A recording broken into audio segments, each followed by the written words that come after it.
Hello crochet friends, today I'm going to be teaching you how to do a single crochet. It is a crochet that usually everyone starts to learn when they first learn how to crochet.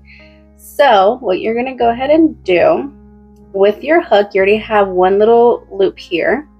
So with this next stitch that you see right here, you're going to go ahead and insert your hook just like that, and you're going to grab some of this yarn and pull it through that little hole there. So now you're going to have two loops. From there, you're going to go ahead and grab some more of that yarn and pull it through both loops, and that is your single crochet.